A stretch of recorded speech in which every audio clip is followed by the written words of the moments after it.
శ్రీ గురుభ్యో నమః. వైశాఖ పురాణం 19వ అధ్యాయం. ఈ అధ్యాయంలో పిశాచ జన్మ విముక్తి గురించి వివరించారు. నారాయణం నమస్కృత్య నరం చైవ నరోత్తమం దేవీం సరస్వతీం వ్యాసం తతో జయముదీరయేత్. నారదుడు అంబరీషునికి వైశాఖ వ్రత మహాత్యాన్ని చెప్తున్నాడు.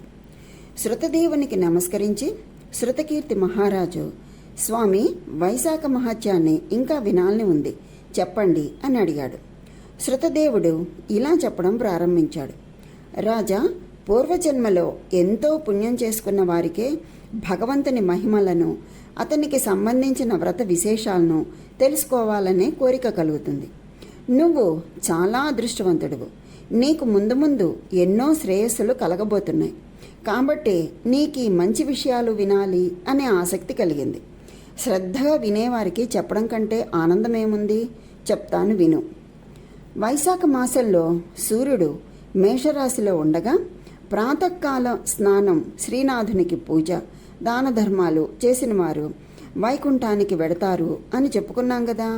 వైశాఖ పురాణం చెబుతోండగా వినక లౌకిక విషయాల మీద శ్రద్ధతో అటు ఇటు తిరిగేవాడు రౌరవ నరకానికి పోతాడు, లేదా పిశాచమైపోతాడు.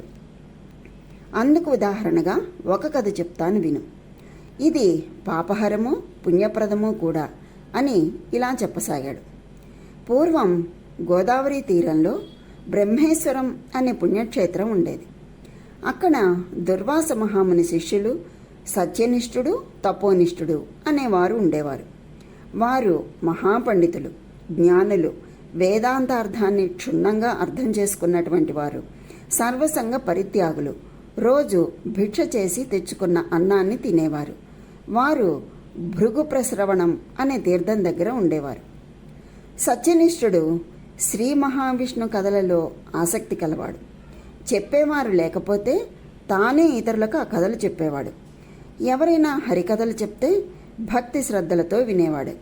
ఇదేదీ లేకపోతే విష్ణు కథలను చింతన చేసేవాడు, అంటే తలుచుకునేవాడు. హరినామస్మరణ చేస్తూ శ్రీపతికి ప్రీతికరములైన సత్కార్యాలు చేస్తూ ఉండేవాడు. దూరంగా ఉన్న పుణ్యక్షేత్రాలు, పుణ్యతీర్థాలు సేవించడం కన్నా, బంధాలు కలిగించే కర్మానుష్ఠానం కన్నా విష్ణు కథా శ్రవణం చేస్తే ఇహపర సౌఖ్యాలు కలుగుతాయి అని అతని విశ్వాసం. నారాయణ కథాశ్రవణం లేకపోతే ఆయన నామస్మరణ చేస్తూ తన పనులు తాను చక్కబెట్టుకునేవాడు. మాధవుని కథలు వినటం వల్ల చిత్తశుద్ధి, హరిభక్తి పెరుగుతాయి. సత్కార్యాల మీద ఇష్టం కలుగుతుంది.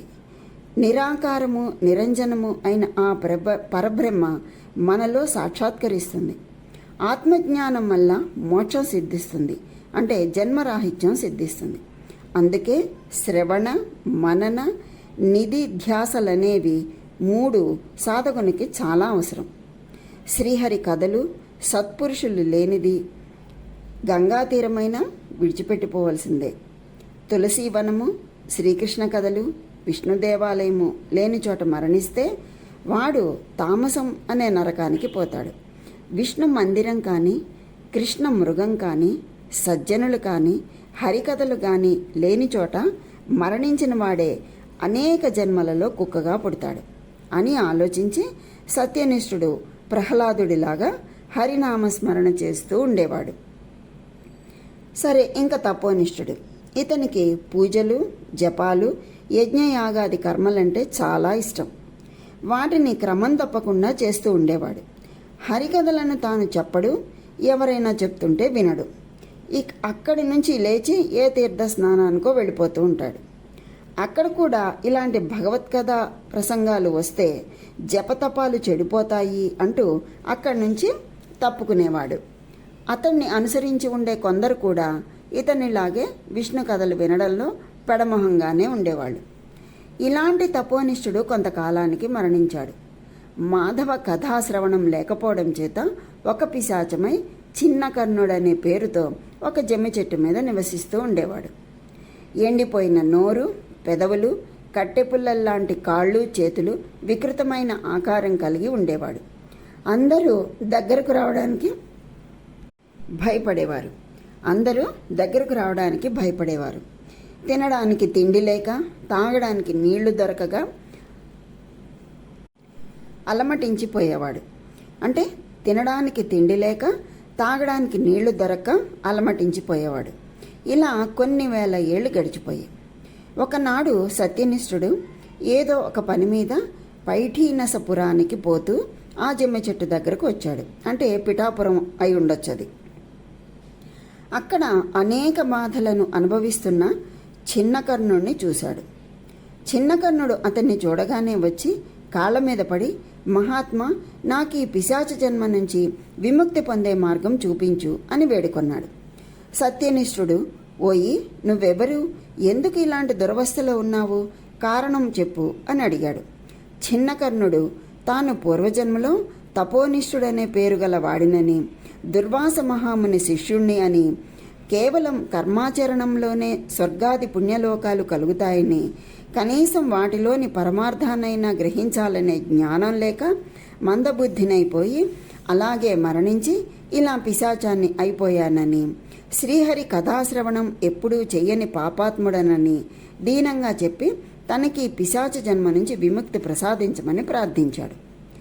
సత్యనిష్ఠుడు వాని మీద కరుణ కలిగి 2 గడియల సేపు తాను వైశాఖ పురాణం విన్న ఫలాన్ని అతనికి ధారపోశాడు. దాని ప్రభావం చేత చిన్నకర్ణుని పాపం తొలగిపోయింది. పిశాచ రూపం పోయి దివ్య స్వరూపం వచ్చింది. తపోనిష్ఠుడు సత్యనిష్ఠుని పాదాలకు కృతజ్ఞతతో సాష్టాంగ నమస్కారం చేశాడు. అంతలో జనార్దనుడు పంపినటువంటి దివ్య విమానం వచ్చింది. సత్యనిష్ఠుడి దగ్గర సెలవు తీసుకుంది. తపోనిష్ఠుడు ఆ విమానంలో ఎక్కి విష్ణులోకానికి వెళ్ళాడు. శృతకీర్తి అందుచేత శ్రీహరి కథా ప్రసంగములు, శ్రవణము, మననము, చింతనము కలిగిన ప్రదేశము సర్వతీర్థాల కన్నా, సర్వక్షేత్రాల కన్నా, గంగా స్నానాల కన్నా మహాపవిత్రమైనదిగా తెలుసుకొని హరికథా చింతనంతో భుక్తి ముక్తులు సాధించడం శ్రేష్టమైనటువంటి పని అని శృతకీర్తికి భగవంతుని స్వరూపం ఎలా ఉంటుందో ఈ క్రింది విధంగా వివరించి చెప్పాడు. ఏకోవసి సర్వభూతాంతరాత్మ ఏకం రూపం బహుదాయః కరోతి తమాత్మస్థం ఏ నుపశ్యంతి ధీరాః తేషాం సుఖం శాశ్వతం నేతరేషాం. ఏకదేవో సర్వభూతేషు గూఢః సర్వవ్యాపి సర్వభూతాంతరాత్మ కర్మాధ్యక్ష సర్వభూతాదివాస సాక్షీ చేకో కేవలో నిర్గుణశ్చ ఏకో నారాయణో అద్వితీయోస్తి తథావిధరి ఏక ఏవ శివో నిత్యస్తతో సకలం మృషా బహునాత్రకి ముక్తేన సర్వం బ్రహ్మమయం జగత్ అనేక భేద భిన్నస్తు క్రీడతే పరమేశ్వర అని